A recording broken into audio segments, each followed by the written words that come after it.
my garden. They're trying to break the door. They want to steal my possessions, 'cause a banker man, he wants more.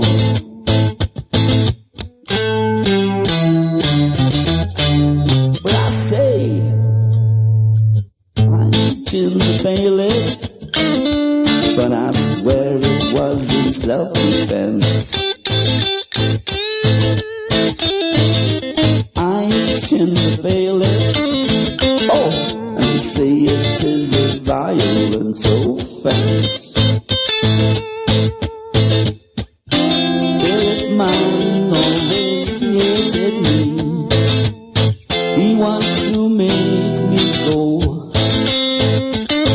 When I asked for the warrant, he just smirks, and then he just said no.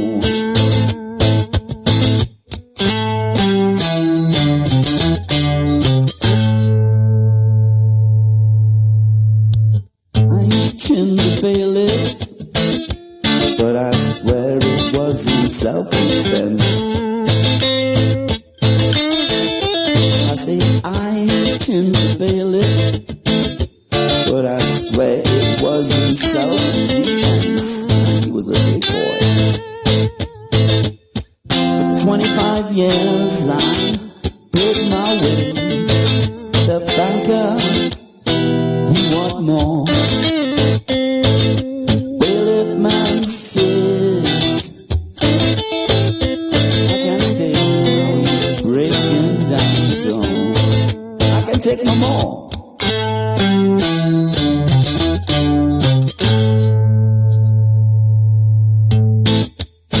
I chinned that bailiff, but I did not hit no policeman. Oh, no. I chinned the bailiff, but I did not hit no policeman. My reflexes got the better of him when he tried to throw a punch. I dodged the blow and I took him down. And now he's out to lunch. And it only took one punch.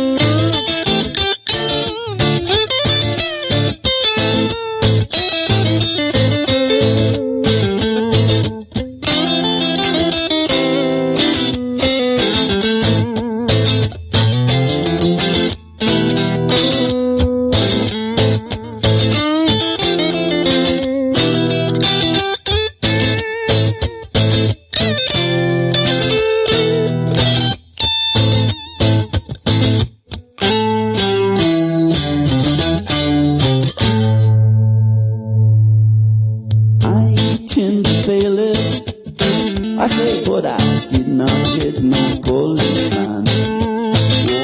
Oh, no. I say, I chinned that bailiff, but that policeman couldn't go and near me, man. For 25 years I paid my way. The banker said he want more. Man says that I can't stay, so he's breaking down the door.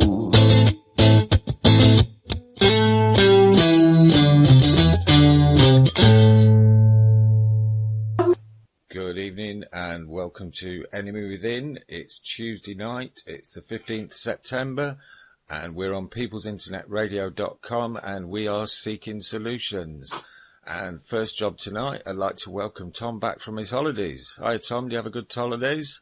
I did. Had a great time in Canada and America. Fabulous. Yeah. Started to panic a bit when I saw that plane on McCarran International on fire there. I thought, whoa, shit, that's where Tom is. Well, British Airways will invest in shitty engines instead of Rolls-Royce ones.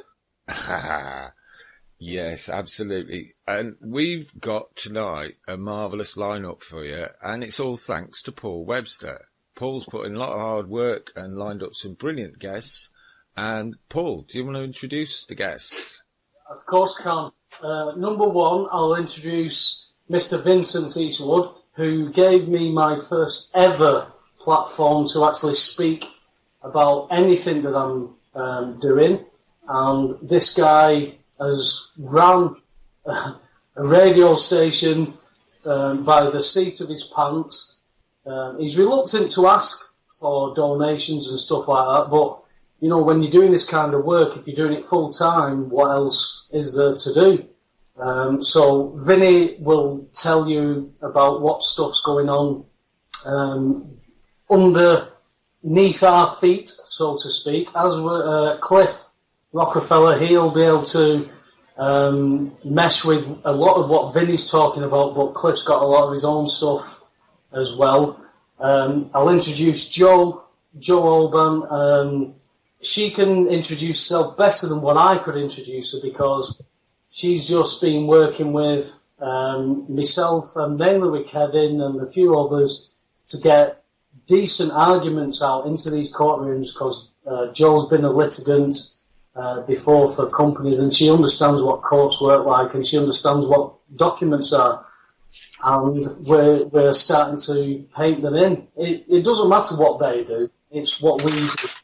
We need to paint them into these corners, set our tin ducts up, so to speak. Joe's been working very hard with stuff like that. And then I come to Russell. Russell Burton, he set up CEA3, which is conditional acceptance, doing the basics of the three letters. Where, yeah, of course, you say I owe you this, and I'll pay what I lawfully owe you. Please send me this, this, and this. And obviously, 99% of the time they can't send us this information because we don't owe the money. But Russ has now found himself as a bit of a, I wouldn't say a beacon, but he is a light out there that he's now beating the drum about child abuse, and he's done some talks down in Westminster and stuff like that. So I'm more than happy that these people can introduce themselves, but there's just a bit of a brief background on these people who, as we all are, coming from different angles with different arguments about different situations, but we've all got the information, and that's what I love. I love the interaction. I mean, Vinny has given me a lot of information. Cliff, Russell, Joe, we've all interacted and exchanged information, and at the end of the day, that's what this. If you want to call this a round table, Andy, this is what this is about. I don't care what other people are doing. If people say they're wrong about this, they're wrong about that, they shouldn't do this, go and do it. Go and do it, because you are shining a light on something that might not be wrong. You might not be correct about it. Neither may I. I don't care about that. As long as there is a light being shone on what is going wrong, not only in this country, which is my country, which is the UK, but what is the globe? What is the world? I mean, Vinny and Cliff can tell you that what's going on down there, it's as pertinent as what's going on up here. And we are working stuff, and we are now interacting with people who can confirm this. It's just been, for me, it has been just a brilliant time. I mean, I've gone through the worst of times. I've had property stolen in courts that don't have jurisdiction, that they don't have any authority, and you point it out to them, so they send down police to you. That's happened to me. You know, what jurisdiction do you stand under? Excuse me, but why is the armed police stood all around me? Just for asking that. So that was just one question. So the fact that Ross, Cliff and Vin can bring other things forward on top of it is just, that's just amazing, because we can talk about this stuff now, and we can actually enjoy it because, despite all of us going through our own hardships, we're actually getting somewhere. You know, people want to poo-poo it and shit on it and stuff like that, but we're actually getting somewhere with this stuff. Absolutely. I agree. It has to move forward. It has to, because we don't stop.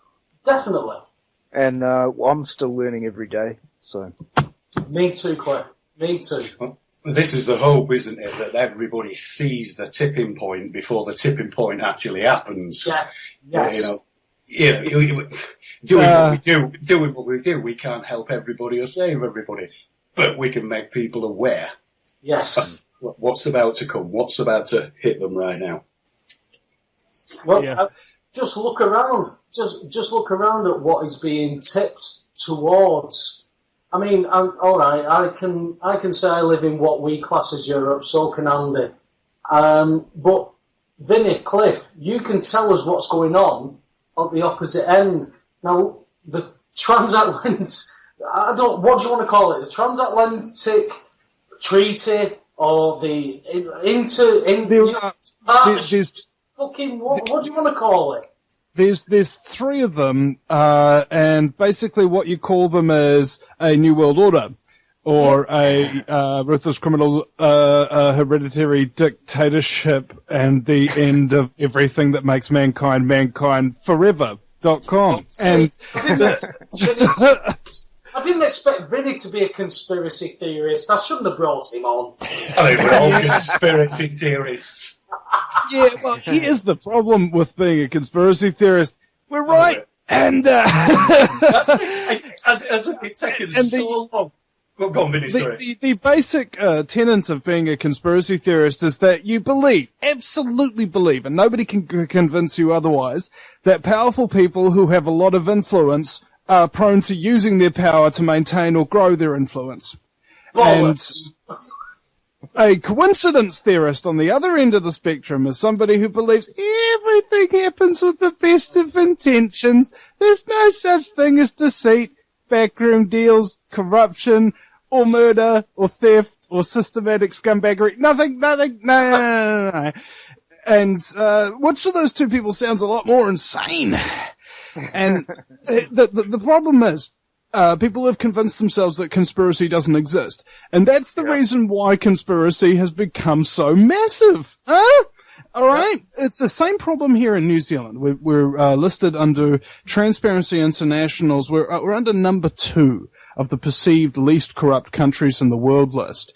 And I've been speaking with a couple of people down here from the Mangawhai Residents of Ratepayers who've been investigating some local government corruption with bazillions of dollars missing, no accountability. At least every single person in a line of authority, whether it goes from the police to the Auditor General to the Solicitor General to the Ombudsman to the Minister for Local Government, nothing. All the way through it, at least 20 different branches of government whose job it is in part to expose, prevent, or punish corruption are actually supporting it and thwarting all attempts to stop these people from stealing their city, right? And the thing is, this is a microcosm. New Zealand's a microcosm of the world in a lot of ways. And the biggest way in which we're a microcosm is that we've believed for so long that we're not corrupt that it's made us the most corrupt country on earth. Why? Because once you think there's no corruption, you stop looking for it. Yeah, absolutely. I agree with that. Yeah, I think everybody can empathise with that exact same sensation, can't you? Because it's like if I just threw England or Ireland or the United States or Canada or anywhere else in the world into that mix of description about how corrupt my country is, it's more or less the same thing, isn't it? And that's the reason why there is absolutely a global conspiracy, because it all follows the exact same pattern. whether or not it's 100% coordinated. A lot of people jump to conclusions and they make these rash assumptions about, oh, but if they had all this power, this wouldn't be able to happen, that wouldn't be able to happen. Look, it's a complex organism, okay? And all complex organisms have a lot of crazy stuff that is going on around them. They're growing, they're changing, they're making different decisions, they're messing up, they're getting things well done, okay? So, look, it's far too complex for anybody to just go, oh, this is the entire agenda right here. That's really stupid. Yeah, I mean, So, Vinny, exactly. the thing is, though, then, when you're looking at it from where I am, the majority of, shall we say, high-end earners, you know, the people that make all the money from everybody else and then need to be separate from everybody, are all flocking to New Zealand. Really? I've seen no evidence of that at all. I mean, I've heard people like talk about it, and it's been, you know, said on the radio about from inside sources that haven't been revealed. But you know, New Zealand's just as bad as the rest of the countries in the world, really. And in my opinion, this place is being transformed in a number of ways, quite significantly. We're having entire beach communities and things of this nature just kind of being squeezed to the point where they've got no more money left. So much rates all these retired people. They've putting up the pensioning age. Now it's just basically like when you're down to the last few slaves that are left, and because you haven't housed them or fed them properly, they're all sick and they're weak. You know, they can't do a whole lot of work. So you have to whip them even harder and harder and harder in order to keep them in line, in order to keep them doing things. So you have to fire all the oppositional media in the country. We've had like maybe one TV show, at least 2 news presenters, 1 major author, 1 major journalist, 1 major musician, and me all got really bad attacks for criticizing the current regime and the Prime Minister. So it's a pretty ruthless situation down here in New Zealand, but it's one of those real silent killers, you know, like if somebody's had really, really, really good Tex-Mex, but you're stuck with them in an elevator on the way up to the 35th floor, you know? Vinny, We're very, do you have Vinny, do you have, did you notice anything over in your neck of the woods right now? In the UK, we seem to have, do you know Jeremy Corbyn? Have you heard? Jeremy Corbyn? Yeah. I've heard of him. Was he that was the pedophile comment about that sort of thing, wasn't it? Yeah. Do you have a character right now that coming through your system and through your parliament? A guy that's promising the earth, that's, you know, saying he's going to deliver? A socialist. Yeah. Not really. Closest thing you could say to that equivalent would be Andrew Little, which would be the leader of the Labour Party, which is the Red Democrats. Again, Labour. Yeah. interesting. See, we notice over here, every time the shit hits a fan over here, we seem to get a bit of a saviour. And I think Jeremy Corbyn is this bit of a saviour at the moment. Okay, well, this is how they control the spectrum on a very general level. Okay, visible light goes from infrared to ultraviolet. Ultraviolet is blue, infrared is red. So if you've got a spectrum of political thought, i.e. a false left and a false right, you need a red party and a blue party together. Yeah. To make sure they can distract everybody from the real truth. So our blue party is called the National Party, but they're right wingers. You know, how the Republicans are sort of like fake right wingers. They're actually like real hard. They're hardcore socialists and authoritarians, and they're not actually right wing by any step of the margin. Okay. Yeah. Let's just examine what is right wing. Right wing is not, I support corporate fascism and companies owning everybody's life like fucking slaves. That's not it. Okay. It's about the people taking personal responsibility for their own life. It doesn't mean no rules. It means no rulers. All right. Nobody owns anybody. And Yeah. human society has had that kind of, that common respect for each other bred out of us through a series of basically social cues, whether that be your television or being ostracized by your friends for thinking the wrong way, or whether that be being suspended from school for having original thoughts or whatever. I think I got suspended like 19 times from my high school. That's quite an admission there, isn't it? Yeah. But if you're not an order follower, things don't go very well for you, and there will be a lot of impediments to your life. And the more impediments to your life, the better in a lot of ways, because you need to realize that at all times, no matter what your foe is, no matter what your challenge is, no matter whom your enemy is, you're stronger than them. And you need to realize this very early on. Otherwise, the onslaught and the pain and the trauma of everything that has to happen to you in order to be successful, to take on a very, very terrible enemy, you're not going to be able to survive it. Because you thought this was going to be easy. You thought this was going to be a walk in the park. You thought you'd just say the right words and put your name on the right dotted lines and make sure you reference the right definitions in the Black's Law Dictionary and Wilm Shabangja. There we go. We're all sus. We're sorted. No. If you mess up even the tiniest little bit, like in things in the courts and what have you, especially if you're in a corrupt court. And there's the other argument about don't even go to court as well. But the thing is, we're all playing with fire here, and we best realize that we are going to get burned. Don't just think about it like, oh, it's a possibility. It's a certainty. But you can survive it. You can survive it. Just because things hurt doesn't mean that you shouldn't do them, because sometimes it's pain that will motivate you greater than, encouragement and somebody giving you an inspirational talk and something like that. No, it's the pain and it's the fear and it's the anger that give you limitless energy. And if you can tap into it through belief in yourself, you get to cancel out its negative energies, and you get to instead harvest raw energy in and of itself, and that helps to propel you forward regardless of the obstacles that lay before you. So it's like what you were just saying then, Vin. We've been into magistrates' court today to block a warrant. Now, the warrant is a warrant of entry.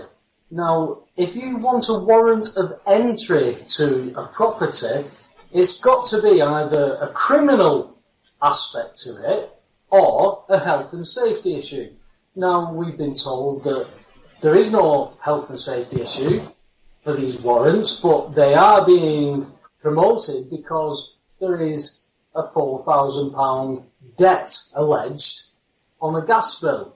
Now, we went to the court and said, well, you can't. You're saying that you're going to enforce a warrant of entry for a monetary dispute. Well, yeah, because they've got a right to put pay-as-you-go meters in. Yes, they have got a statutory right to put pay-as-you-go meters in. However, those statutory rights need our permission, our consent. So if I don't want a pay-as-you-go meter, you can't fit one. So by getting a warrant of forced entry, you're going to break in and fit a meter that I might not want. So leave it at that. I don't want that meter. Now you're going to force entry and fit a meter that is consensual or voluntary. Is that what you're saying? And what we got was,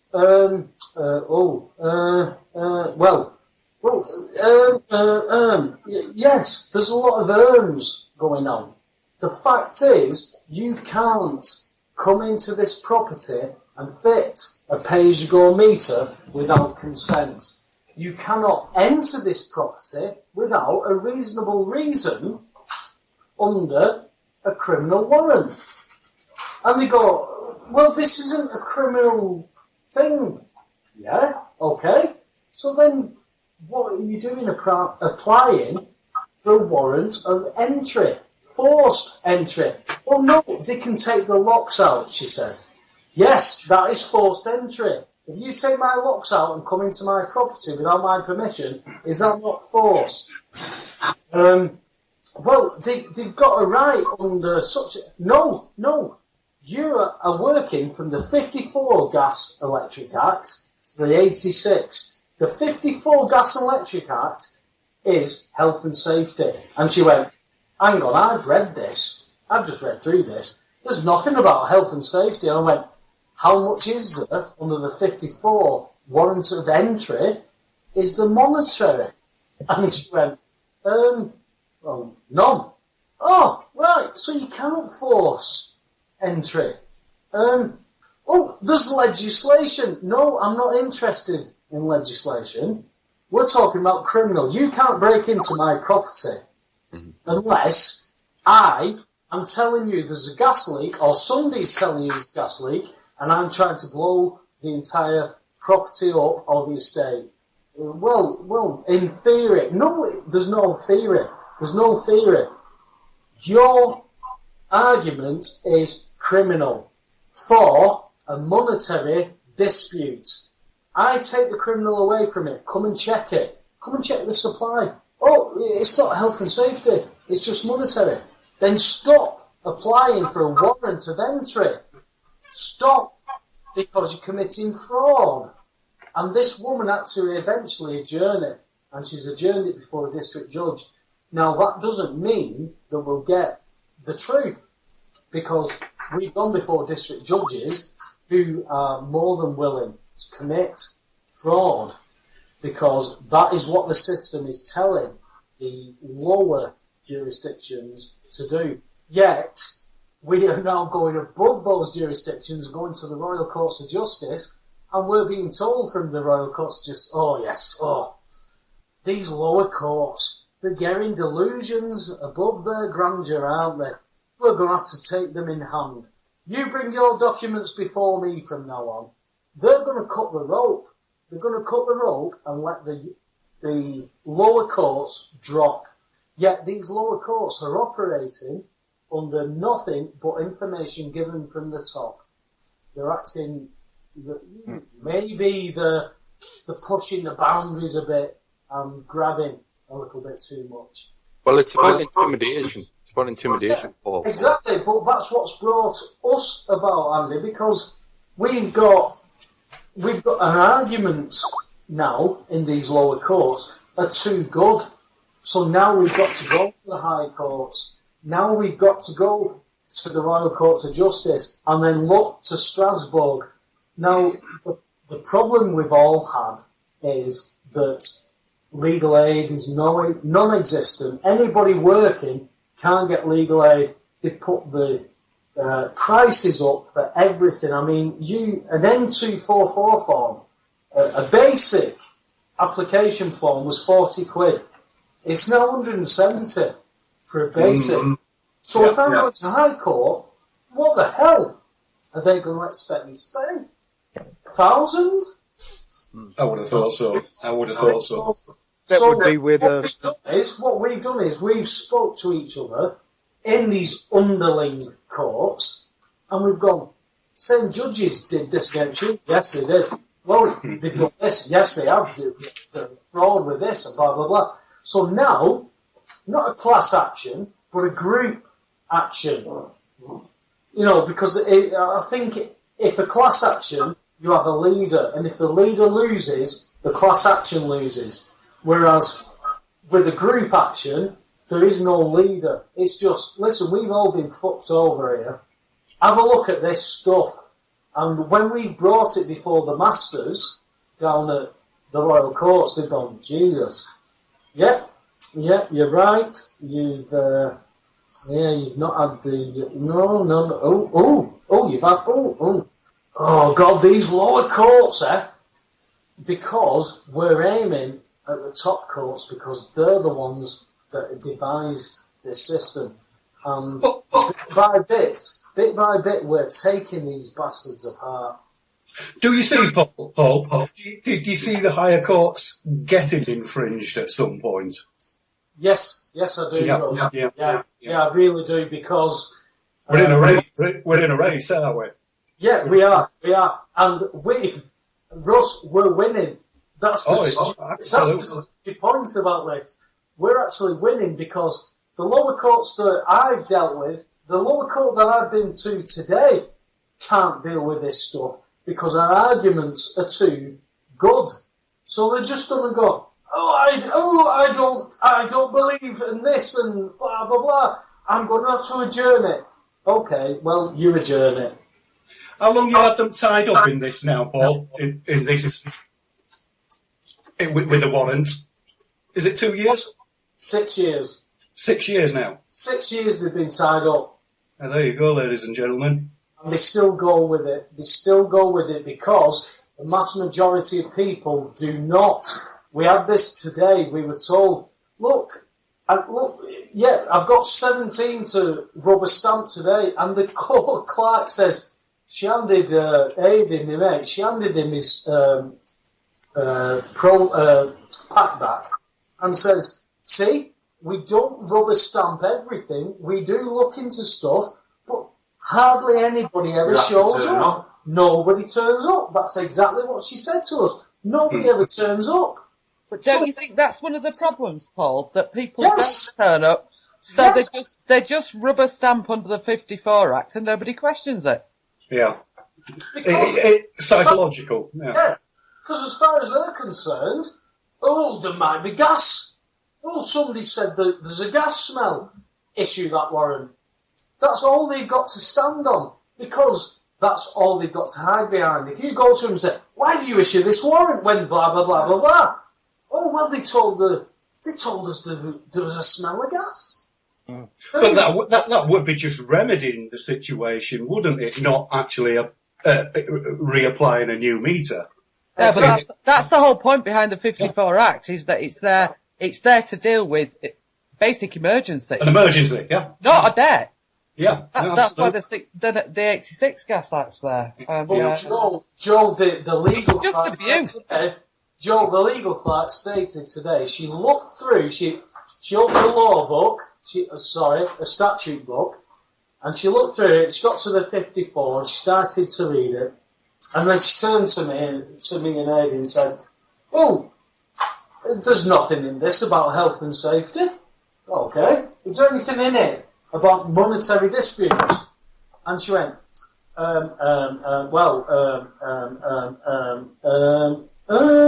said, I'd take that as a no. So there is no health and safety that you're claiming a warrant of entry for, yet there isn't even a monetary dispute that you can actually claim entry for. Why? Because you can't claim a warrant of entry for a monetary dispute. It's that simple. And that's where we went today. I mean, as most of you, in fact all of you know, that I've been dealing with the gas stuff mainly. I've spoken with Vinny and Cliff at length about it to see what stuff they've got over there, as in regards to legislation. But over here, you ask for a paper bill, these bastards send you a cheque, and the cheque is the same amount as what is on the bill that they claim you owe them. And so basically you look at the cheque and you go, thank you for this cheque, I'll go and cash it. Oh, no, I can't cash it. Is that right? Okay, I'll go and bank it. Oh, I can't bank it. Oh, what the fuck do I do with this credit cheque then? I can't get access to these funds to balance my account. What do I do with it? So I transferred my cheque back to the company and said, listen, this is now your cheque. See if you can fucking cash it and sort this shit out. And they hold their hands up and go, nothing to do with us. Hang on a minute, that's fraud then. You've issued me with a cheque I can't get access to, and now you're saying it's nothing to do with you? That's fraud. That is complete fraud. There's no in-betweens with this. That's fraud. You've cashed, in fact, you've gone to your bank account, withdrawn the funds that match my gas account that I'm not liable for, and I can prove it if we ever get to the right jurisdiction, but I can prove I'm not liable for that, so you issue me with a cheque to balance my account. However, I can't do that, So I've transferred it to my company, my agent, to do that, and my agent's got nothing to do with us. That's it. There's something wrong fundamentally. They wouldn't understand it, Paul. Yeah. You know, like compartmentalisation, lower level people in the banking system, in the court system, whatever. I've even seen errors in simple banking, where a cheque is crossed and they've mishandled it. Where one bank has said to me, "Oh, we can't cash this," or "We can't even bank this," or whatever. Then I go to another branch of the same bank, and they say, "Oh, yeah, no worries." So they're morons, even at lower level transactions. They really are, actually. They really are, Cliff. I mean, I can't... They're not well trained. No. Society's compartmentalised. It really is. It's totally. all absolutely stuck in its own little niches, and it daren't come out of it. It's a structure that we need. Fortunately, in the anti-child abuse campaign, we have to deal with those subjects head on, because pain is what drives the emotion, is what drives a lot of these people around. We have to deal with the psychological issue around. Yes, I would say understand it in a better way, because the way Paul brings it across to me, and I've spoken to Paul on it many times, and it does seem to be a very simple process in the way that. But people are treating it like the flat Earth theory. It's a program. Yeah. Well, the thing is, these people aren't stupid. They're mind controlled. Now, mind control is actually a very, very simple thing, and comes with some basic tactics: sleep deprivation, repetition, and submission to authority. Has anybody ever been to effing school? Has anybody ever had an effing job? Has anybody tried to go to university or go to a court or anything like that? You're tired. And you have to repeat a whole lot of boring stuff. And you have to submit to some kind of authority. It's there your entire life. And it stops you from being able to think clearly so that a program can be inserted. I don't think people understand how actually easy it is to actually brainwash somebody.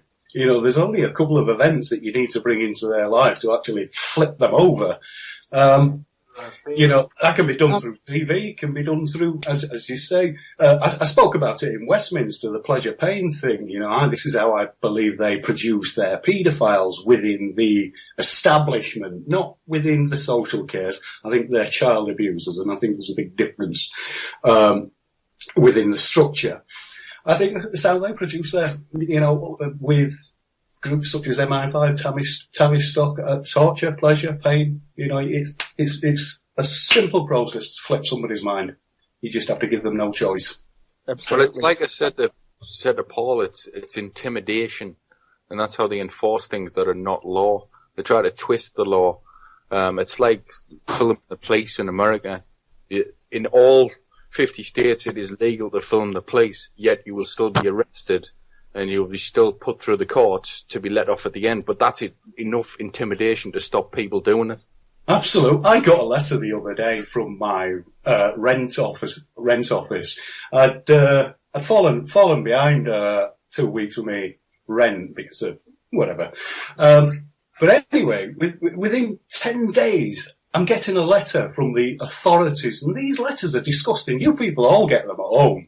The intimidation in the words, the intimidation in the language, over such minor debts and eviction, courts, fines, expenses, they do come hard. They do come hard at you, but if you can get past the psychological terror, you're okay, but most people don't. Most people just pay up. Most people just crack on because they're all scared of being arrested. They're all scared of being thrown in jail or having the goods taken off them. Sorry, I got a point there. Yeah, they just need, basically from my experience, they need to educate themselves. A lot of researchers, a lot of people that do have success to stand up to the tyranny. It's putting a light in the darkness. It's enlightening yourself to basic knowledge. Who are we? Who's the servant? Who's the master?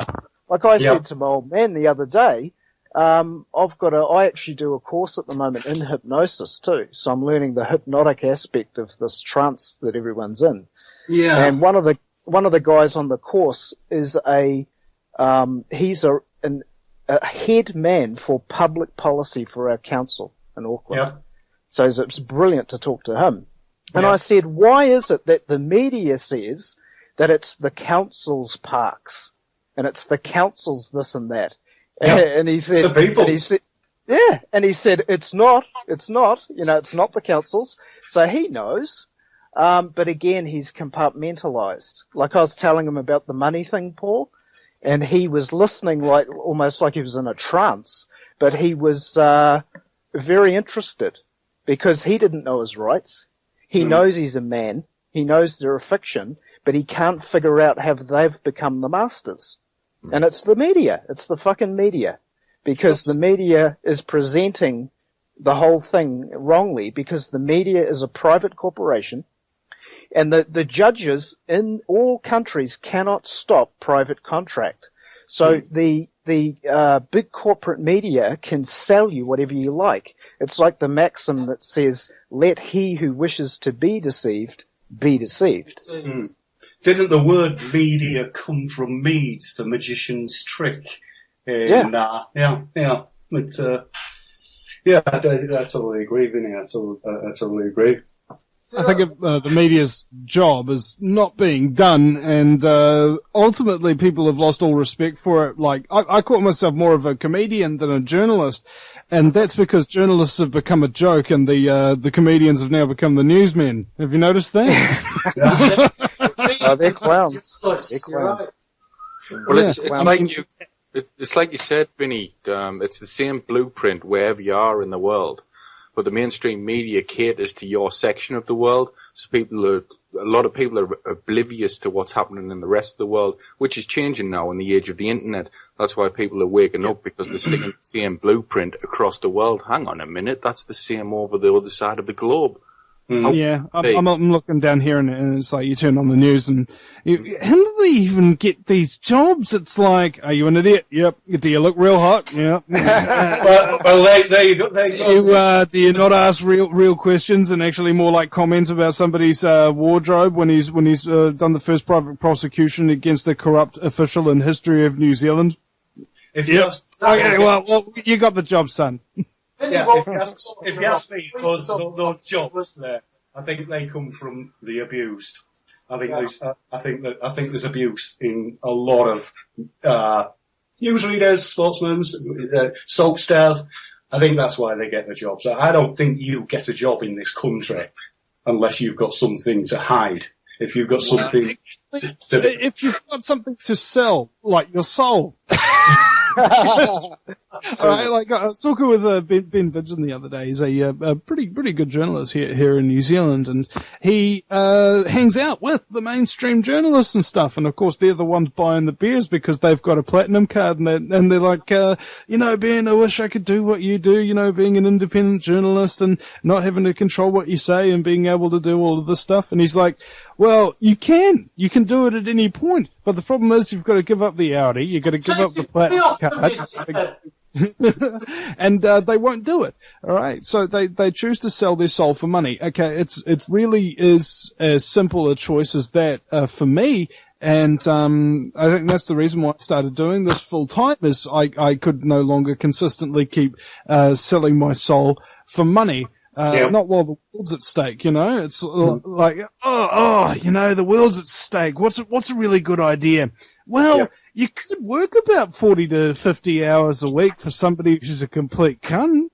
And, you could, that really strikes home with me. Tell you what, do you know how many hours I've spent trying to teach Vinny to stop beating about the bush and just say things. I've never liked the word cunt, but I did like it on that occasion.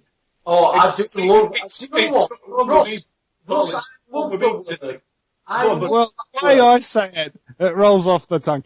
And I think what happens here, I think, with the court system in particular, is that you're up against a mind-controlled system. Okay, it's kind of like a Rubik's Cube that keeps reforming and reshaping itself, rewriting its own code in order to fuck you.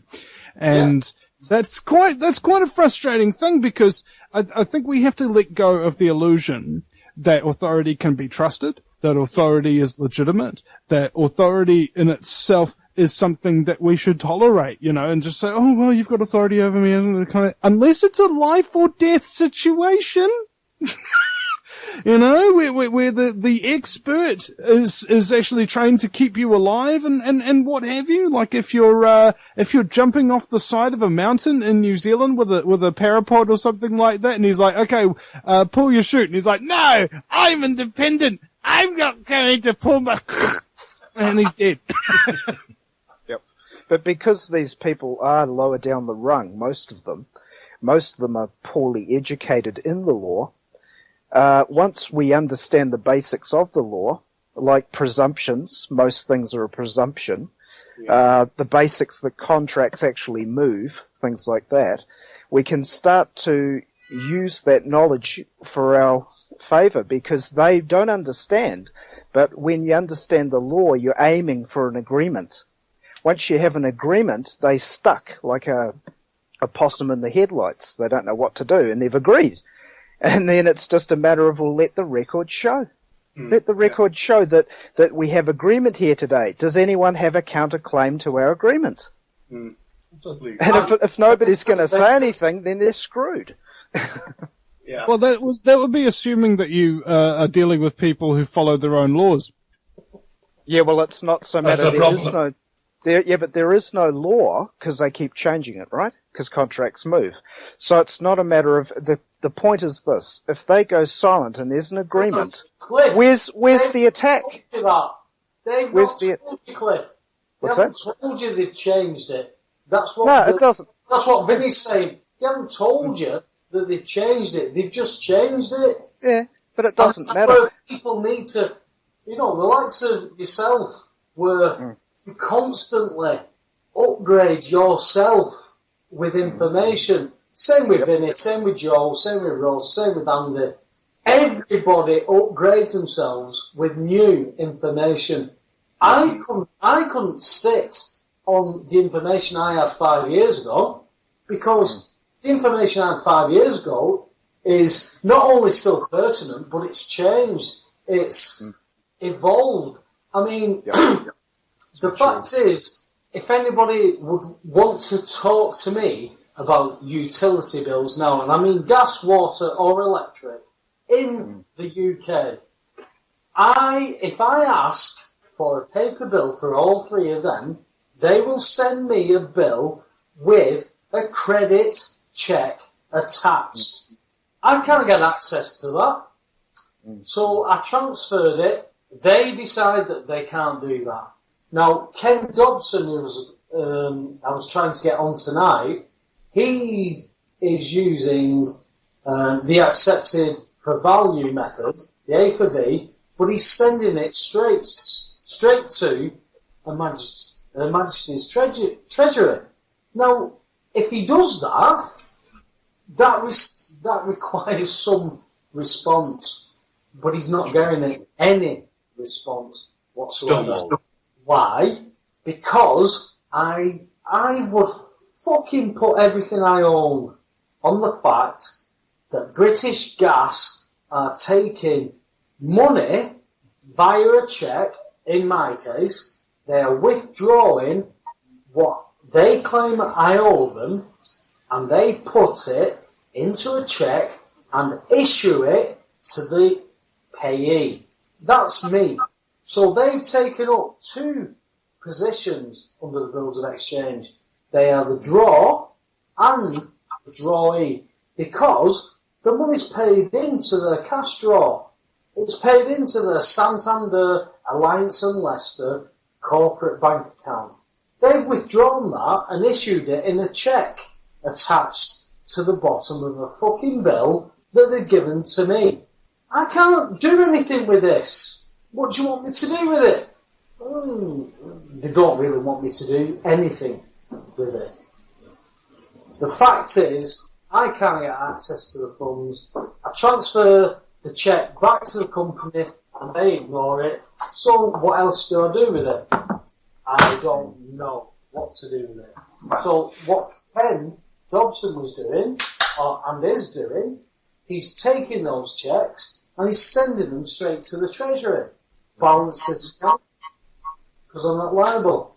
And he's right, he's not liable. He's not liable under a non-commercial agreement, which is domestic. You're not liable to pay for this stuff. It's blatant, it's in black and white, in the Bills of Exchange Act and the Consumer Credit Act, Section 123. It's blatant that you're not liable to pay for this stuff. So did I hear you say Ken's had no correspondence on it? Say again, sorry, Ross. Did you say Ken had no correspondence on it so far? He's had some correspondence from HMRC who states that there is a trust account, but they don't run it. Right, okay, that's interesting. So it's got to be the Treasury. There's something to do with the Treasury, and they will not disclose it voluntarily.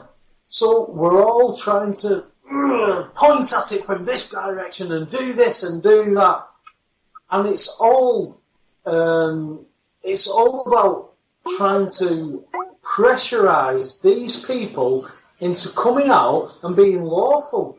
There's nothing illegal going on here. Everything. Do you know what? Hitler did nothing illegal. It's funny. Hitler did was legal. It's funny how. Go on, Rob. Sorry, Paul. I'm going to say it's funny how over in CA3 how many people actually come into the whole idea of thinking that there's something illegal about it, something, which is just their own psychology biting back at them because they can't actually believe this system might work. Many people think, they're doing something wrong or they're doing something, but they're not. A dispute is a dispute. In whatever case it's not unlawful to dispute anything. Definitely not. Except the Queen shagging people. Yeah. Hey, I wonder, is the Queen like the world's biggest beneficiary? She's got like trillions of dollars or something like that. Yes. She's not the beneficiary. She's the biggest benefits cheat ever. And she just proved that because she is the longest ruling monarch? She's just become the longest ruling monarch, and we are paid for the entire monarchy. So yes, I agree with you, Vinny.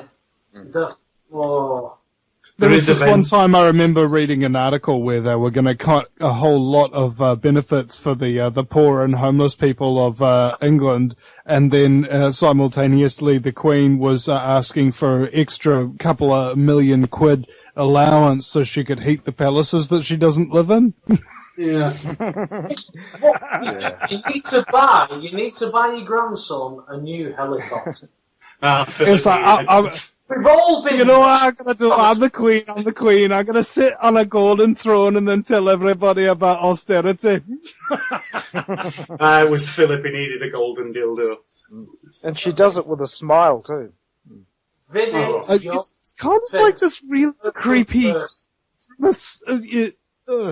Vinny, yeah, well, they come from Dracul, They come from the Dracul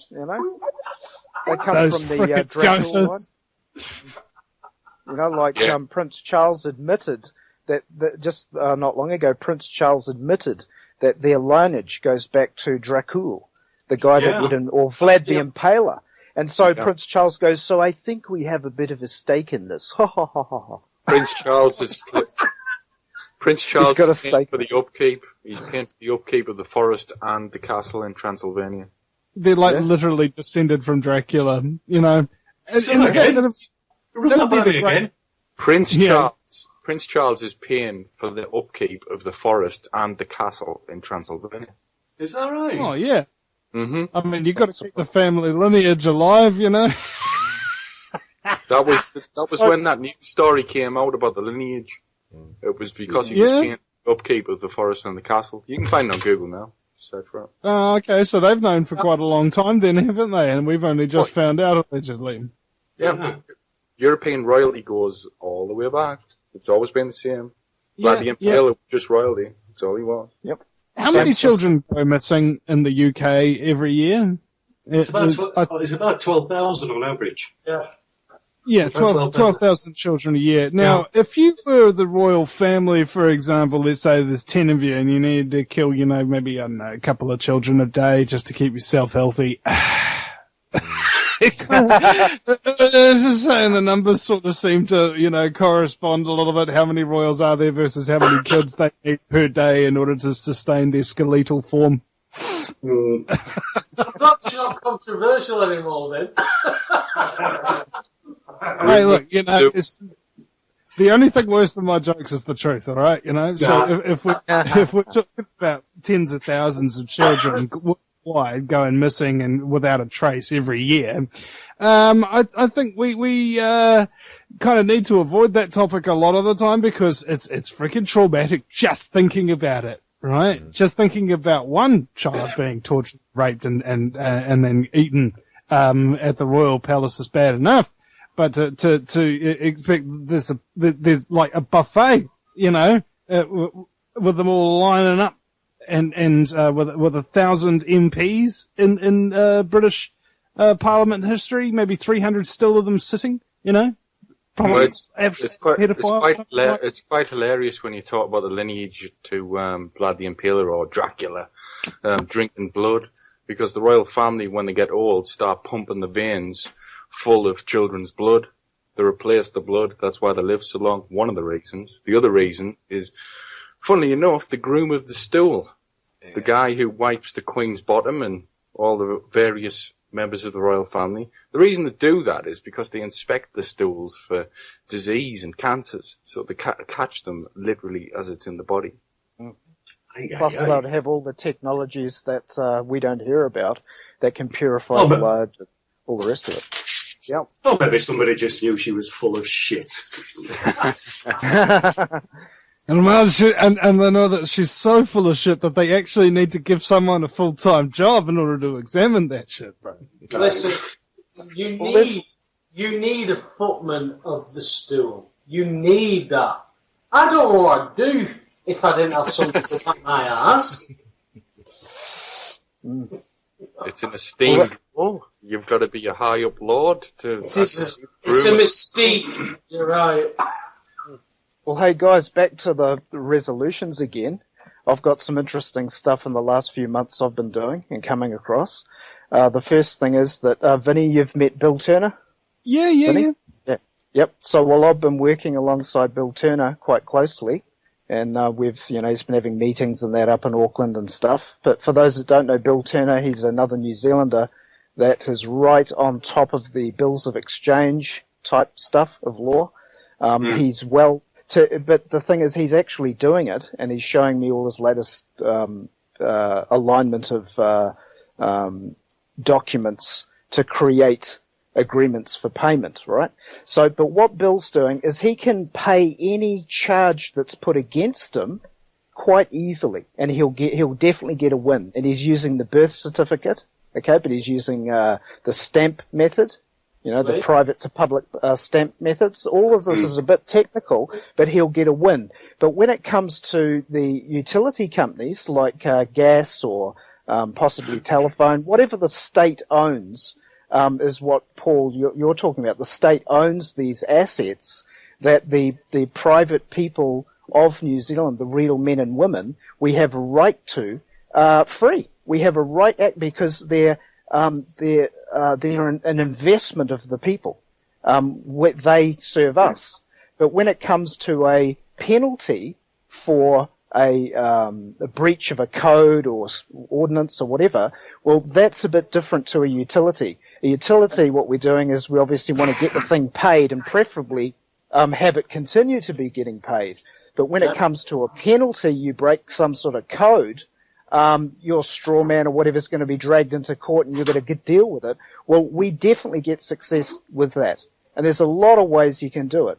The other way that you can do it really simple I've been practicing with is if you don't want to do bills of exchange, there's a good method from Mark Stevens.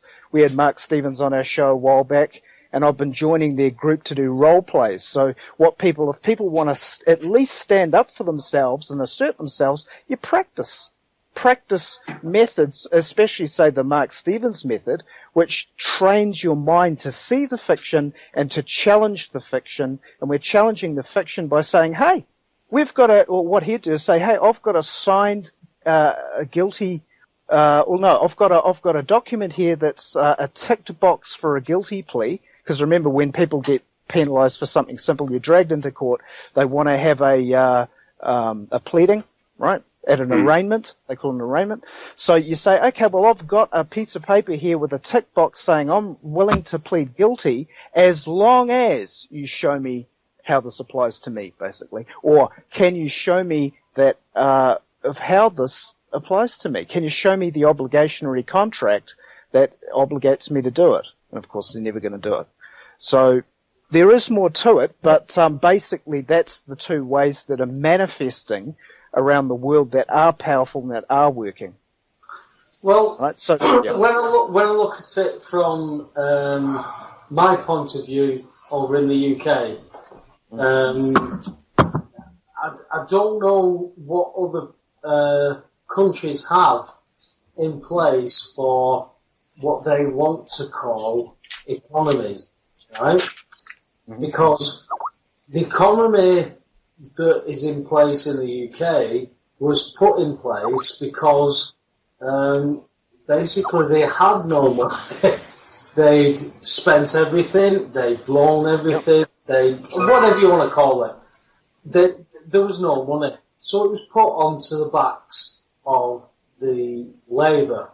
Now, for that, all public resources were given, all people were issued shares in all resources. Now, some people say electricity isn't a resource. Well, it is a resource once it has been refined into electricity. Now, have we got those people in place to do that? Yes, we have. Well, they must be paid. Yes, they must. But is it me who works in this environment that pays them, or is it a commercial agreement where we invite companies over to this country to make money for themselves whilst charging us, and they're using our resources? That is the main thing about it. So every company in my country comes over here, uses my resources to invite me in to buy something from them. So I'll tell you what, you pay for that, you bastards.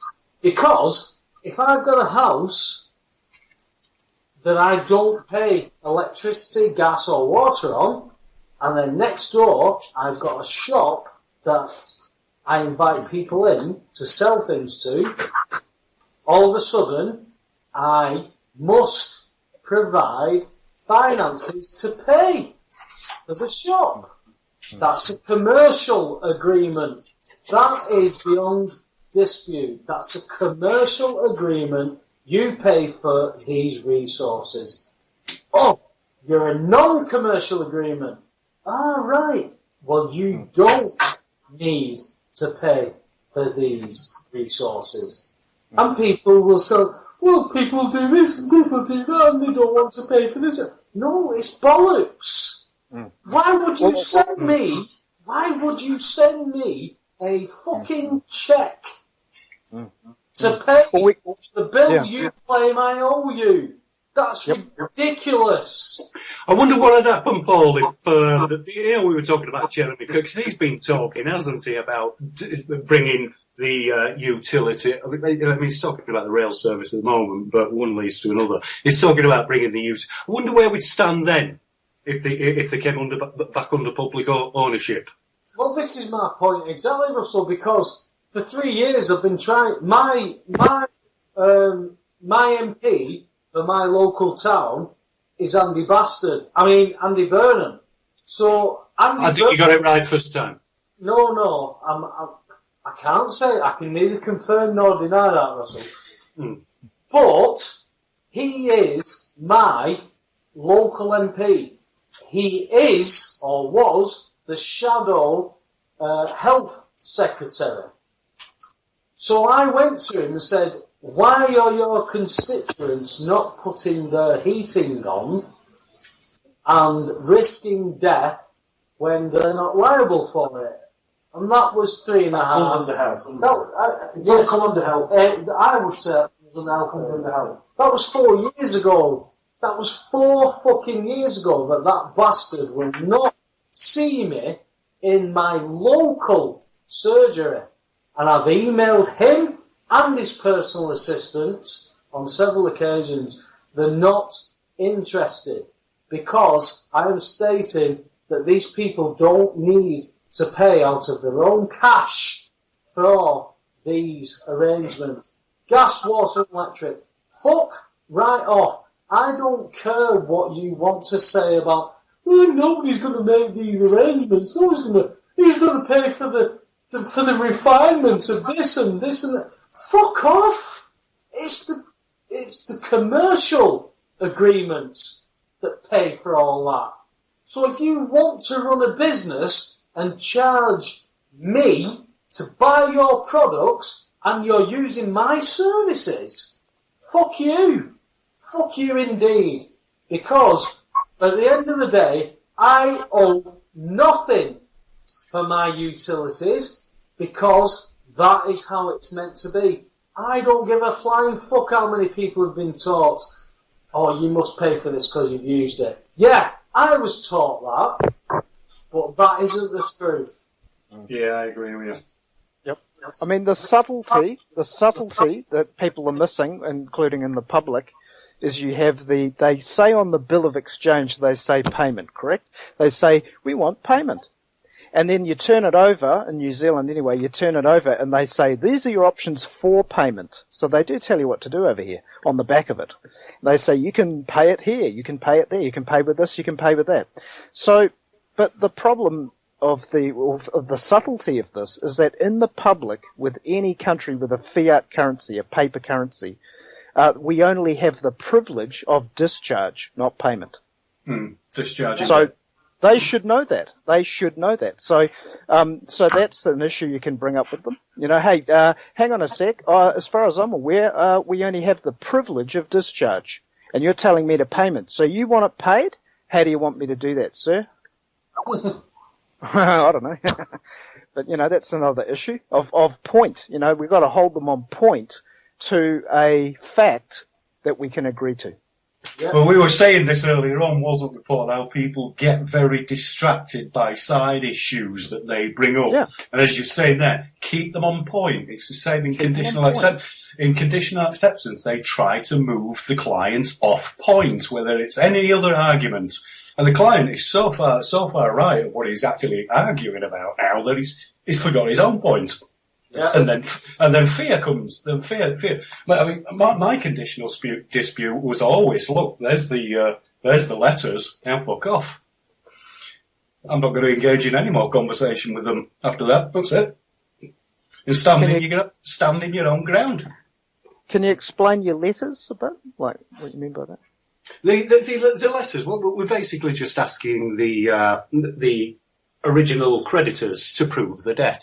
Now, we know that they've sold those debts in the first instance, and they can only ever prove a reconstituted agreement. Well, that's just not good enough, because that doesn't prove they own the debt, because they're asking you for the debt. They've just produced, it's very similar to me turning up to your house with a logbook for a car.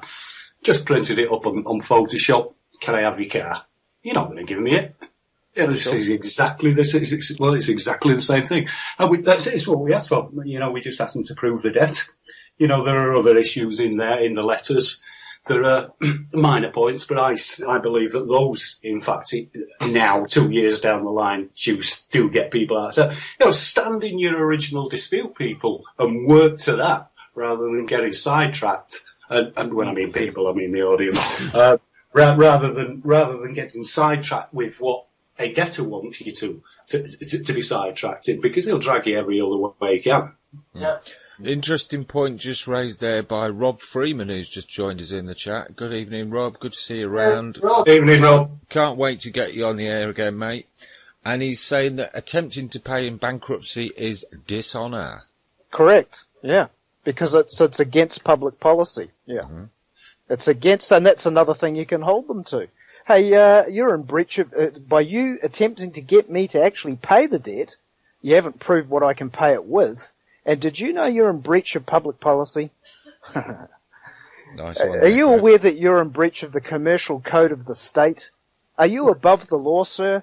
Are you above the law of the commercial code of the state? Yeah. Questions are king in this game of life. Nothing even to do with law. If you get good at questioning, you'll find the truth. Yeah. Yeah. So, too many people make statements, even people that have been working in this stuff for ages, people that get success ask questions. When you get good at answering questions and you find the truth, you'll find yourself even making the right statements. I go into a bank and I make a statement now that they can't rebut. Yeah. For instance, I don't live in any fiction. I live in the body. And I go into the bank and I say, hey, bank. They say, they're trying to assume I'm at an address. I say, hey, you aware that that's an address for service? And they say, but you're in business. I say, yes. And they say, well, how can you have a business if you're mobile? And I just say, I've been mobile for years. I've always been mobile. And then they shut up because they can't prove otherwise. What's that? I've been mobile ever since I got my Nokia. Yeah, mate, exactly. That's even better. Yeah, so they can't rebut that I'm not mobile, and the fact is that I am mobile. Can you prove I'm not? See, so where do you live, and who are you? And when people say, in fact, someone came up to me the other day, and they said, are you, and they called me another name that I'm not. And I said, I think it was Daryl, and I said, what's Daryl? I didn't say who's Daryl, what's Daryl? This is how I'm like trying to get into people to wake up. You know, what's Daryl? And then I say, no, I'm not Daryl, I'm Cliff, but I'm not Cliff. I'm not my name, buddy. Because even though that sounds insane to the average person, if in this world of title control, because the king has always taken the titles, he has title to the creature, the slave. And so they name the slave, and then if you act to the name, he technically owns you. So the title is still very important in this game. I'm Cliff, and I am not Cliff. There is no band. There is no band, and yet we hear a band. I'm Cliff. Yeah. So title control. In fact, even the any transaction in the system is transfer of title. Any transaction. Yeah. Fucking hell. That is what it's all about. Transactions. It's all about transactions at the end of the day. Yep. So what do you see as a way forward, Cliff? It's how you present yourself. It's what capacity. How do we see it moving forward? Yeah. Yeah. What do you reckon the obstacles that we're going to face? Good question. And I've really been pushing for this for years, guys. I'm not new to this. This is like, I've been doing it nearly all my life, but I've been into the commercial law thing for like 10 years plus, and I've looked at everybody's work I can find. I've looked at all the people in Australia, America. I've looked at all the commercial guys doing it, Winston Strout, all that, and it's all good stuff. It's all good stuff because it's information. Some of it can be discarded as junk, but some of it could be very, very handy. So how we move forward is this. The system is not our system. That's the first thing. People go, it's in my system. I want my system back. It wasn't your system. You're born into the system, and you didn't know what it was. That's why we're trying to discover it. And same with your parents. They didn't know, and etc. So I don't think they're going to cooperate. The creditors and commerce guys, Brandon Adams is in jail. Gordon Hall is in jail. Jack Smith has gone on the down low. So all these guys were top of their game, and they're still getting hammered. So the way I see it, the best thing that we have hope for humanity is for people to at least stand up and not comply. So to stand up and not comply, you need to know who you are. You need to know you're at least a man and your authority as a man. And to understand how to get agreement with these public people into your authority. And I've done it with the bank. I've actually done it. So all you do is you go into any authority and you could say, if you're signing something, you sign with baggage as an example. You don't have to, but you sign with, say, agent, you sign with all rights reserved, you sign with whatever, right? That's a qualified signature. And then what I say to them is, do you know why I did that? And they say, no, because they're thick as. And I say, well, I'm demonstrating to you that I am a certain capacity. See, so capacity is very important. And so what capacity? The capacity that I'm not that estate. I'm not that name. I'm not this. Now, why would I want to do that? See, again, I'm questioning him to get an agreement. He goes, no. And then I say, well, if I don't assert my position and capacity, which is living man, and I'm controlling that name and estate, if I don't do that, do you not understand I will be waiving all my unalienable rights? See, so even if he doesn't understand, he's going to go silent or he's going to agree. And they do. So then once you've done that, he's so blown away and hit back that they go along with it. They put it on the public record, the bank account, the account of public interest. You know, like when you break a law and you are cited by the robot public, you become a part of a public record. And so it's up to you to get a new agreement on that public record of your standing, so eventually they leave you the fuck alone. So I've seen what was it? Mark Passio was saying that there's only two types of people in this world: those who want to be left alone and those who won't leave you alone. Yeah, exactly. Yeah, I love Passio. Yeah, and he also says that it's order followers that are keeping the system of slavery in place. And it's inherently true, isn't it? Imagine if there weren't order followers, would there be a system of slavery at all? No. But a lot of people are going, are not so much into the bills of exchange thing because, again, it's not our system. Now, I'm not saying that can't be done because, like I said, Bill Turner's getting success, but he hasn't done the utilities. What Bill Turner's doing is he's going in, trying to set up the Treasury with a bond, and some of you guys with the bills of exchange know all about that, and he's very close. That's good, that is a good way to go. Yeah, it is, because it establishes a pure standing. Yeah. We can get that. Yeah, you create a standing that goes with the straw man in Treasury, then you've got even more power because you, the man, can operate the Treasury, right? Or instruct the man in the Treasury to pay the debt. Set off against the bond created. And what Bill was doing is he created a bond with creating the bond on the private side of the birth certificate, which is the back, which is interesting. I've never seen that done. The issue that I think he's missing and what we're looking at now is that the SEC is in every country, and SEC is a Securities and Exchange Commission. And what the Securities and Exchange Commission is in all countries is the window. It's like a McDonald's. You drive into McDonald's and you serve through the window. Well, that's what that is with the man in the public and the man in the Treasury. So you'd be serving the Secretary of Treasury, the Secretary of State, which is your state manager of the country, and there might be one or two others you could serve, but those would be the two that they seem to be getting some success with. See, people would go, how the hell can you do this stuff when there's a tyranny and they don't give a shit and they're dumb or playing dumb to you? How the fuck do you get this to work? Well, if you're getting into that technical stuff, the whole thing is based on agreements that are made, i.e. someone gives up and leaves the field of battle. The agreements are made, and they're made to be a public record that stands undisputed. So if some dick drags you into court, all you do is bring the public record to citing again in the public. Say, show cause why you've got a claim against me. Can you rebut my standing today?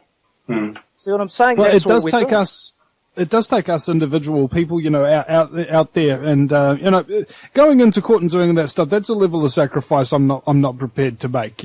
Last time I was in court, it was very traumatic for me, and not everybody can do that. So what I do is instead I provide a platform on my radio show for the people who go out and do that, because if you go and expose scumbaggery in court and nobody hears about it, did that scumbag ever really get exposed, bro? No. And they'll never expose it. They'll never expose it. Because when people win, and most people, they don't win, the court just goes away, because the court is the crown. The whole thing's a setup. Yeah. The win is very missing quite a lot, all the time, but... Sorry, go on. Yeah, I mean, it's incredible, isn't it? I mean, so the public, I call it public side, the zombies, the dead, like the corporations is a corpse, they're dead. So anything to do, and that's consequently, if you are the name, you are a corporation, you act dead, see, because you're not awake to what's going on. So all of this stuff. So nothing's going to change, nothing really has changed. The same foundation's been going on for hundreds or if not thousands of years. They've covered it up, or they've coloured it. So it looks complicated, but at the end of the day, it is quite simple. So, I agree. People need to not fight. If people fight, we know that they'll get jurisdiction. Yeah, I agree. People need to get that in their head, because there's too many fighters out there. So how do we get from here then to getting the general public more involved? Because I mean, this is going to come down to numbers, isn't it? Yes. No. This is going to come down to marketing. All right, marketing purely and simply. Nobody understands the shit. Okay, you can't explain the legal fiction and the straw man and the private and all of that kind of stuff to somebody in 30 seconds. That's all you got. That's your attention span. Okay, so I'm pretty good at wordsmithing and what have you, and weaving stuff out of here. But the problem is, because it's so counterpoint to their current belief structure, it kind of matters not how you market it. It matters the cognitive dissonance. How you can fracture it and create an opening where you can stuff some ideas inside. Yep. This is what I think. They need the belief. They need the faith. And I went through it, you went through it, we all went through it. When we were learning this shit years ago, we were going, oh, fuck, is it true? Who do I believe? And what do I test? And you're going out testing it and shit, right? And then you realize, holy shit, this stuff works. Well, I do. So then you go, okay, this is it, people. You have to learn the basics. You know when someone's telling the truth. Really look at this, because we, for thousands of years, have had a small amount of people that can be free. Most people never want to be free, but you can be free, but you have to have knowledge. Like they said, ignorance and knowledge can't go together. You can't have one and the other. They can't coexist. You must learn basics of law, which is contracting. Can't have knowledge without putting it into action. Action is the key. Yes. And the knowledge is the easy part. It's actually putting stuff into. Yeah. I think the action thing is what most people have found difficulty with. Yes. Well, here we go. Start small. That's what drags you back down to this 3D reality. That's what drags you back down to this 3D reality. You're scared. It's all fear mongering going on. That's all. It's all fucking fear mongering. Mm-hmm. Start small. People need to start small. Don't go and take on the tax man until you know what you're doing. Start small. Start with your family. Start with your friends. Start with yourself. Yeah. Yes. It does start with yourself. Yeah. Start Absolutely. with United Utilities, which is water. It's got to be the easiest. The water's got to be the easiest. Yeah, I want to go out there and change the world without changing myself one iota. I want to remain completely the same, but I want everything else to change. Exactly. But I expect that from you, Vinny. I expect that from you. Yeah. It's like, for fuck's sake. Yeah. You've got a good thermometer there. Listen, a way forward for me. Sorry, we're going to say something, Paul. Go. Off you go, Paul. I'm just asking Vinny to stop with the accents. He's all so just stick with your own, Vin. Sorry, bro. I was going to say, one of the ways, I was into with the CA3 stuff and the conditional acceptance, but I slightly moved away from that thing because, quite honestly, I was getting a bit bored of winning washing machines and TVs for people. It kind of just stomach. But a way forward for people. Ross, there's nothing wrong with that, mate. You were winning. That just sounds fucking inspiring, you know. What did you do in your job today? Well, I interviewed the economic hitman John Perkins. I wrote part of a documentary script. I published a radio show, and that was my day. What did you do in your day? Well, I sold a washing machine. Yeah.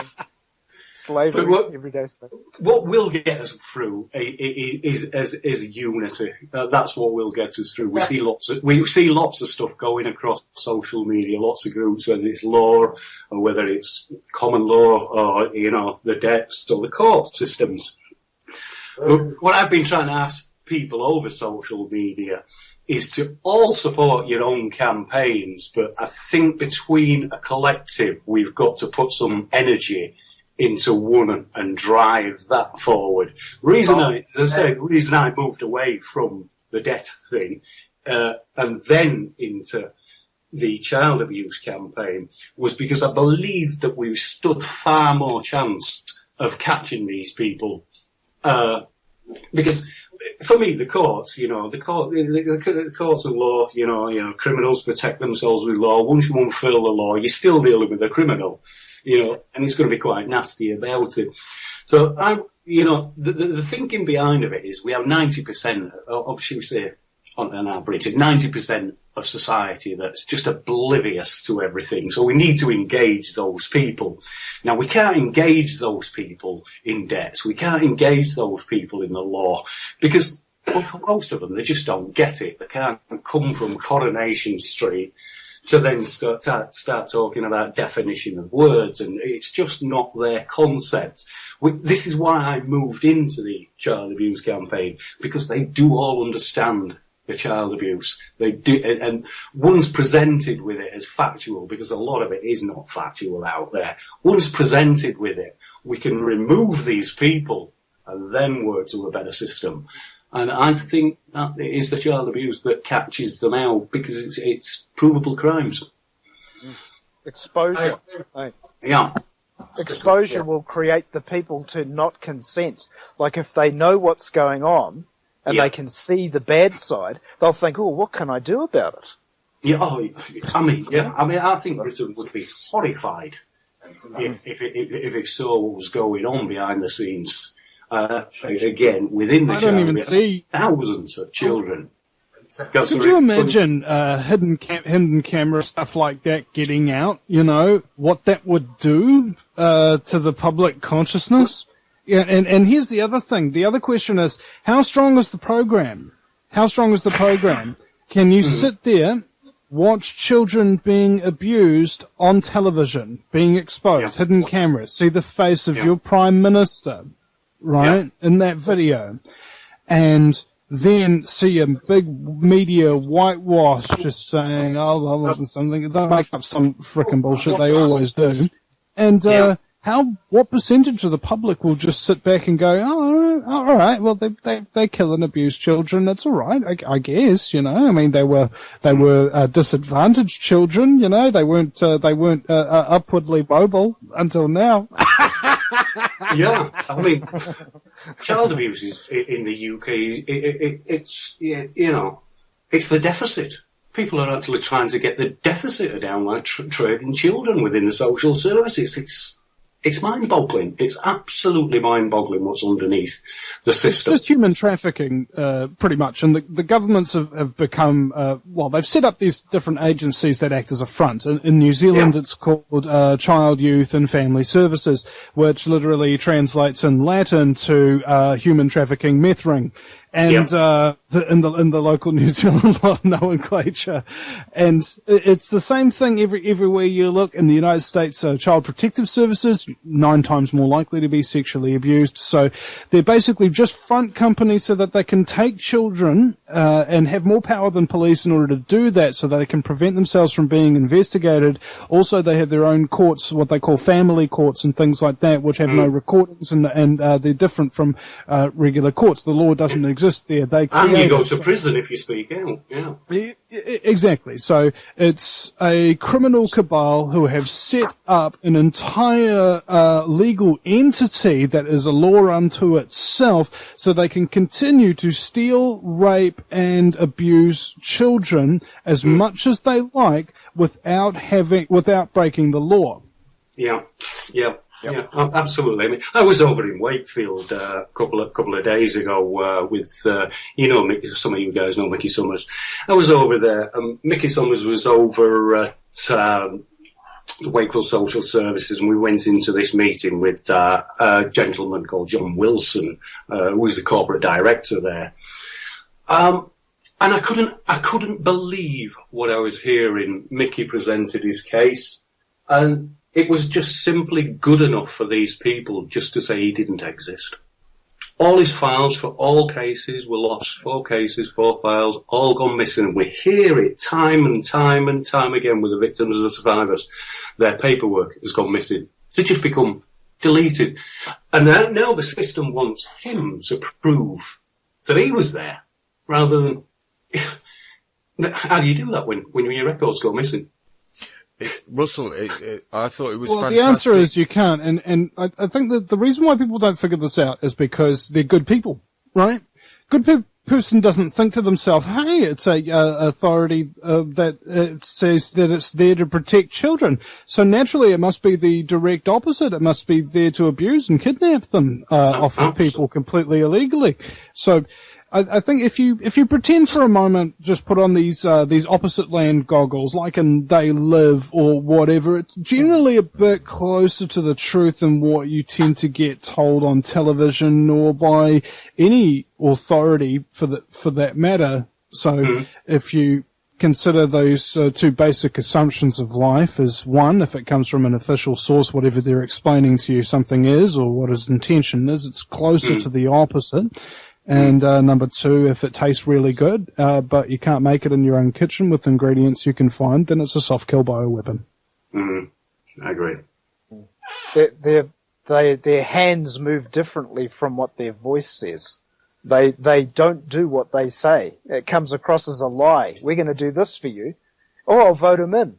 And then once they're in, and this is at any level of state, then once they get in, they do the opposite. Isn't that true? So you point it out to these sheep and say, hey, in fact, what I say is, hey, this is to wake people up to the obvious. Hey, why do you vote? And they go, oh, we got to vote.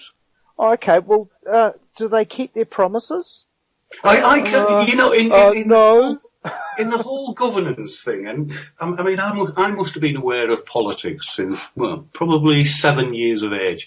But one of the only kindnesses my dad ever used to show me is he used to sit and watch the news, and he'd watch politics, and he'd share his cup of tea with me.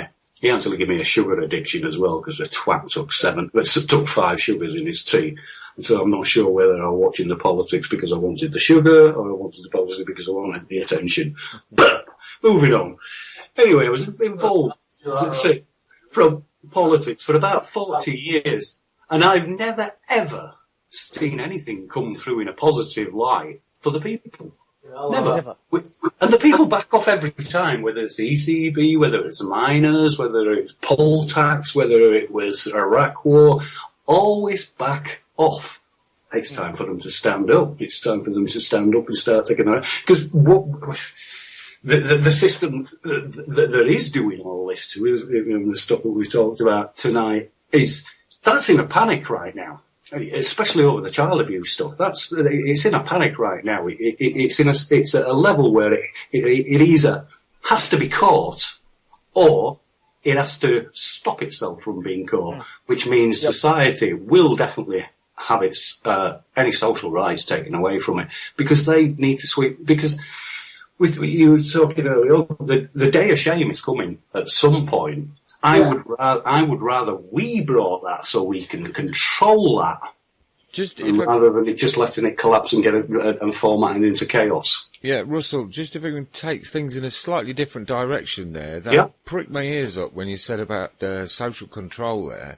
Yeah. We had a bit of a discussion after the scheduled shows finished last night, and one thing we went on to was what's been happening in Spain lately.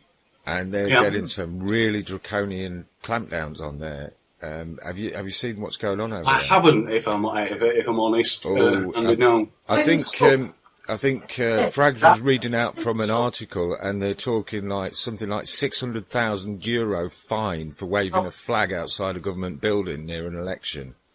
Right, yeah, I think I saw something on yeah, I mean, the laws are coming, They're going to come in exactly the same way as they've always been coming. Very incremental, but I do believe they're on a speed-up process right now, because I don't believe that they wanted Westminster to hit them.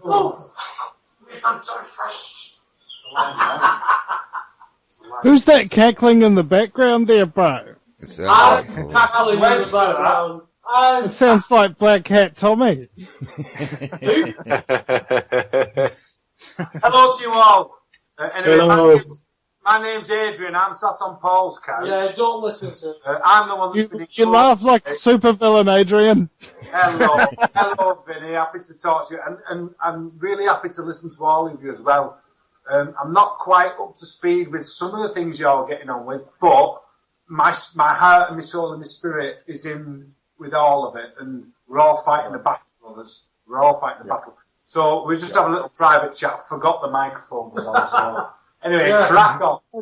Well, it doesn't matter if you're up to speed yet, as long as you're up to ecstasy. Hey, mate. No, it's all natural with me, Vinny. All natural. I don't take drugs. I do only do natural stuff. Yeah, Vinny, he's a knob. You're all right. But yeah, it's all good. It's all good. I'm personally very happy because I've just come off this win today with the court. It's not a win, it's just a hollow win. It's been adjourned for 2 months. But you live to fight another day, man. You live to fight another day. And it's everything that you do is experience. And when you learn to lose the fear, everything we talked about tonight, everything that you men have talked tonight is centred about fear. It is the way that the world is governed. It's the way that everything is in place. It is the way that we are indoctrinated into respect things that we really shouldn't respect. We should question them. Our government should be scared of us, but they're not, and they should be scared of us because together we are invincible. But we're not together. We've been conquered and divided. As all the great people say, it's conquering division. It's tempting. We're not. We aren't. Well, we aren't. We are. But the people. Anyway, that's it's me. like another thing that the masses need to know, and this is another point of waking up the masses, is the part of the indoctrination is that they can't believe that the people above them in the shiny suits would have it in for them. They can't believe that people above them would think such evil thoughts for craving for power. Most people down the bottom don't want power. They're just normal, nice people. So they don't think in that way. They need to be awake to the fact that psychopathic people crave power and control. They crave it over other people. You've got to be a psychopath. I once heard that you've got to be a psychopath to want power. That's so. All the psychopaths will be in power because that's the way that they've been indoctrinated, treated. Yep. And the only way to really kind of Bullingdon Club and the rest of it, you know, the base principle, I think, behind disempowering the psychopaths is by empowering people themselves so that they don't follow orders. Because honestly, all the people that have been giving me orders all my life, you know, unjustified ones, and been treating me badly, I think they've been psychopaths, you know. Absolutely. Everybody else that has been trying to follow orders and everything like that, I find that they can empathise with me, and we can negotiate and what have you.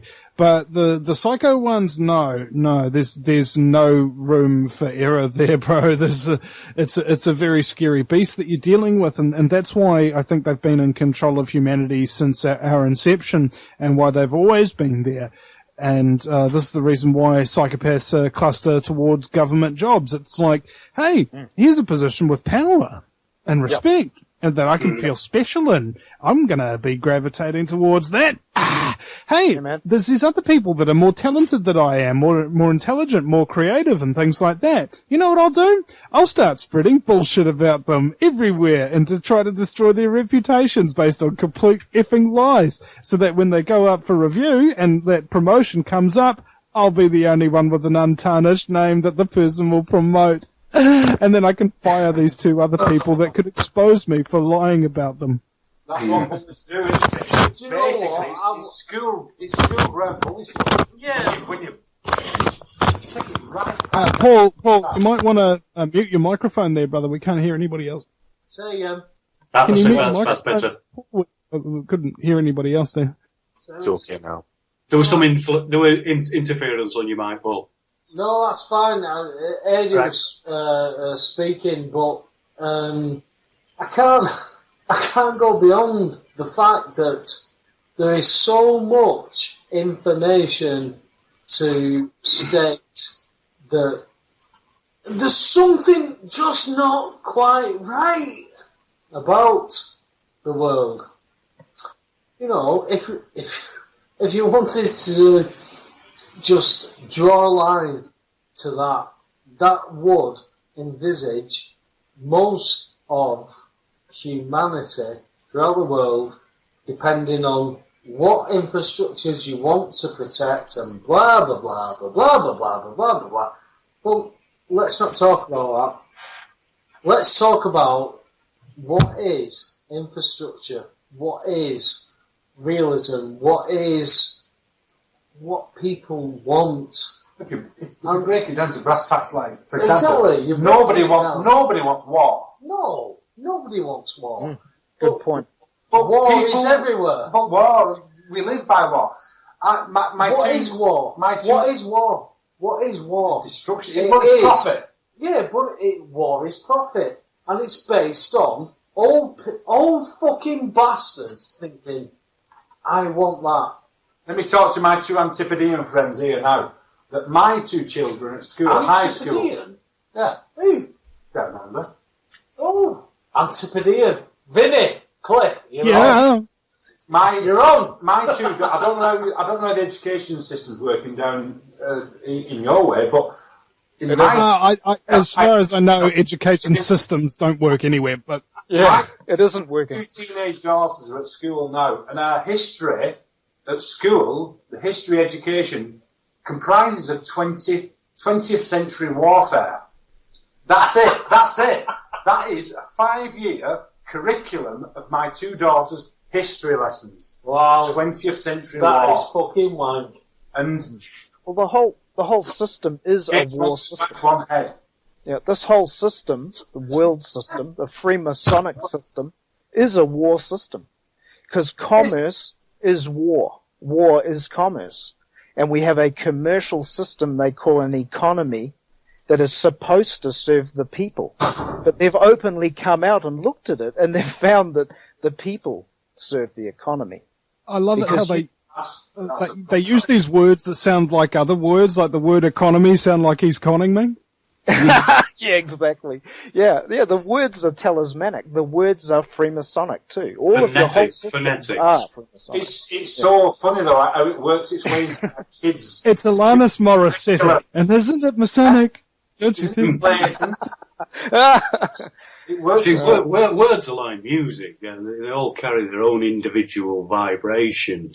And then when you add slang into this, when you use words like that, economy and economy, it's how the word hits you by changing its phonetics. Sounds like being caught, doesn't it?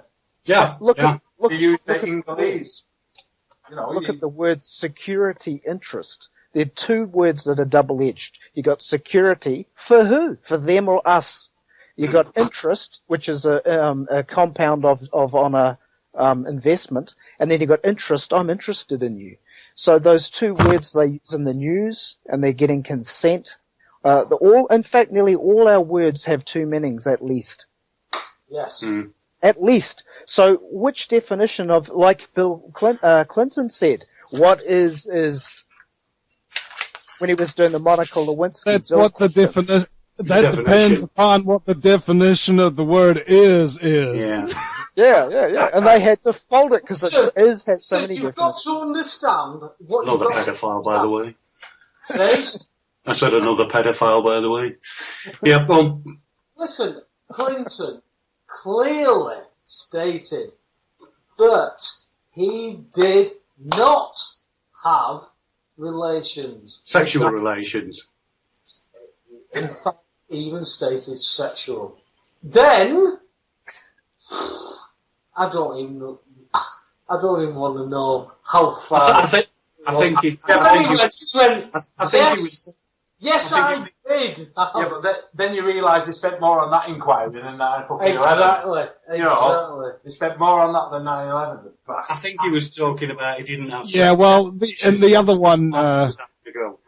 Yeah, well, you know, obviously, the controlled demolition of, what's his name? Clinton's little, building 7 is a lot more important than, 3 skyscrapers being taken down by 2 planes. Really? Oh, hang on a minute. World Trade Center 7? That didn't exist. That didn't exist. No, that never happened. never happened. No. It deflated. It did. It deflated. I think you're making It was a great big bouncy castle. I thought it was very strangely curious what happened on the September the 11th in Mecca this year. Seemed very coincidental with the date and the fact that the crane was owned by the Bin Laden company. Yeah. Listen, And, It's unbelievable, isn't it, how it comes back around? See, I think you're now fucking things up, Andy. How can you do that? How can you say a crane acted like that? It doesn't work. In modern day, I can't even. Do you know what? Fuck it. Can't even be bothered saying I've seen a lot of tower cranes in Okay, the travels. I know. I've never seen one blow over except in very, very high winds. Very high winds? Yeah. Winds? Well, tornado kind of things. Well, the other freaky thing, guys. Very quiet, cloudy day. There's been no chemtrails in Wigan today, by the way, fellas. Yeah, that's damn right. No chemtrails in Wigan right. today. The other freaky thing going on, though. The skies were clear. I don't know about all in your parts of the world, but... So just the chemicals in the food then today? Oh, yes, All in the food, Ross. Yeah. It works. Good stuff. Not today. You notice the other stuff that's quite important, though, is the mass step-up in immigration through the bombing. Like, you know, the people don't realize they're funding the military to bomb foreign countries unlawfully.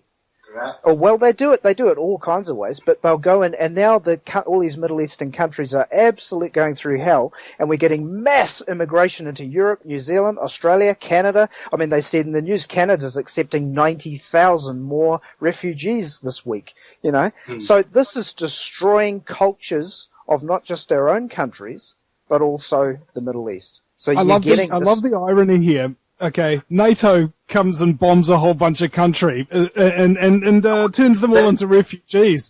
And then all the NATO signatory countries go, oh, there's all these refugees that are coming into our country out of the ones that we bombed into the fucking Stone Age. That's not fair. I mean, what a retarded logic that we bomb them and then whinge when they need safety, they need a home, they need somewhere to go. We whinge. I mean, David Cameron was calling for bombing them last year, but now he's the saviour. David Cameron has used that over here in the UK. There's been a picture about this little boy, 3-year-old boy that's been killed on the beach. Well, he was dead on the beach. Oh yeah, Cameron used that to death. He's used it to death. Do you know what I call that picture? It's all spins How on. to get a terror cell into the UK unnoticed. Stick a picture up of a dead child. They're the fucking terrorists. Look at the innate doublespeak. Look at the blatantness. Look at the blatantness of the picture. It's fucking CIA backed and it's UK backed and it's...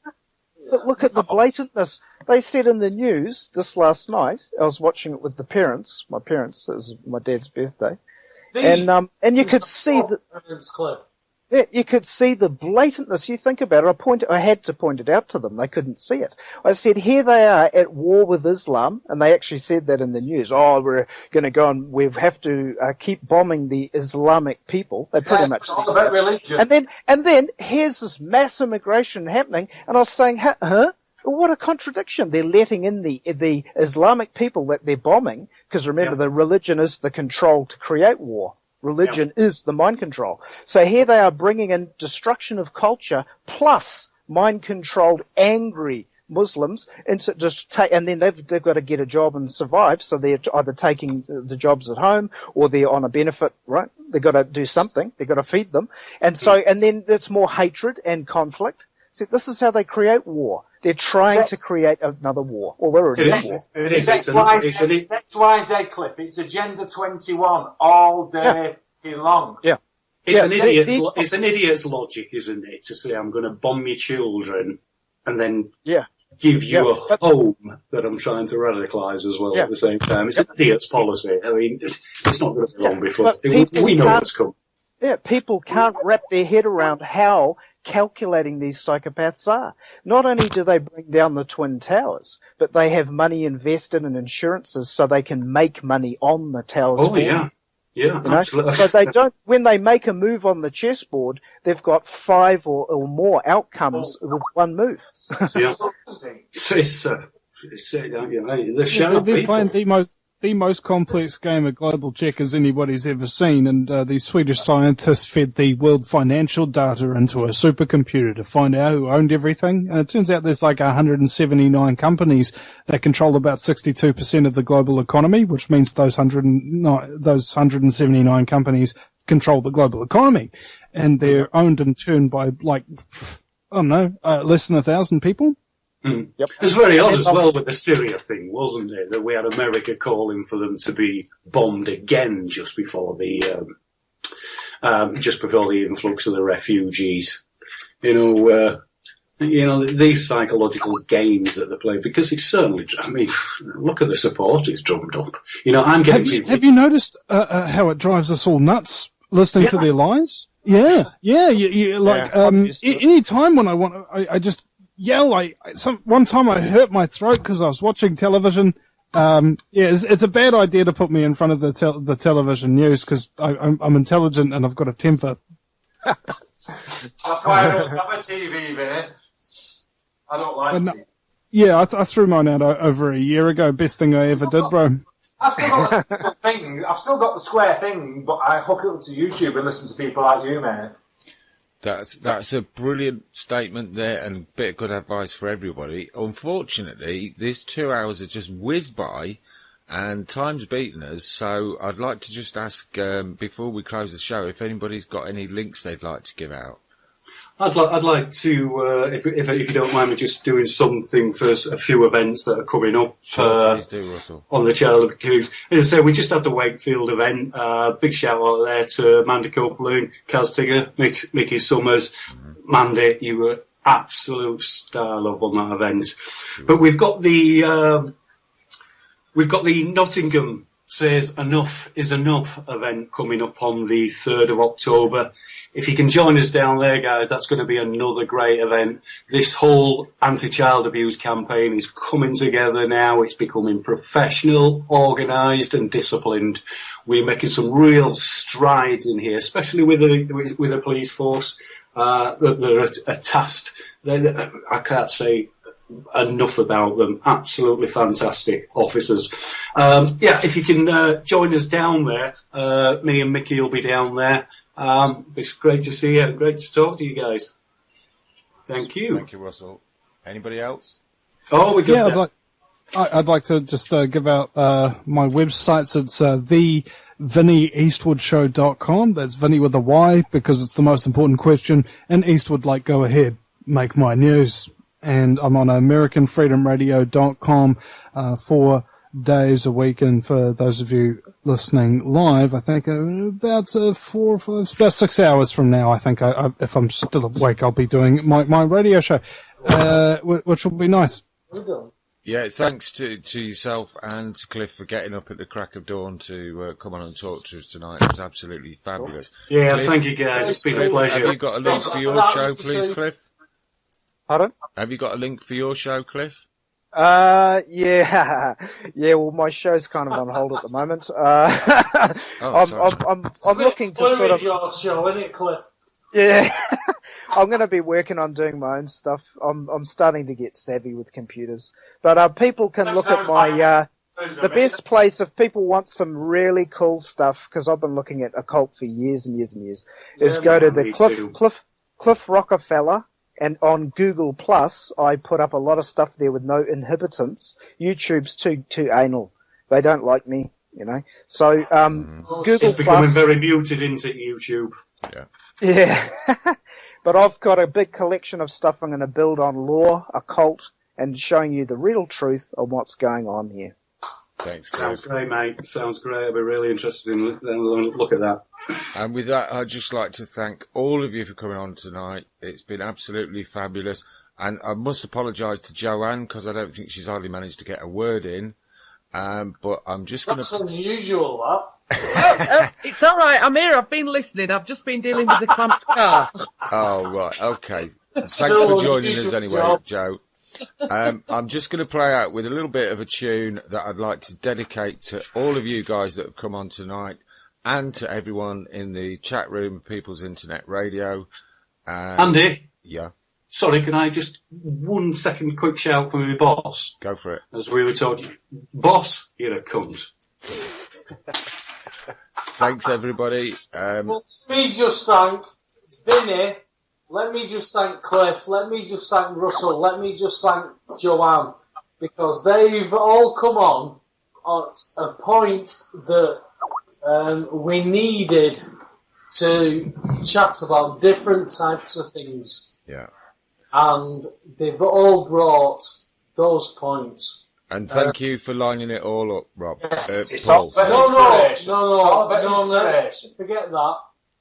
We're all each here for each other. It's about these people who've come together to do this. It's our own individual inspiration. Yes. Which brings us all together.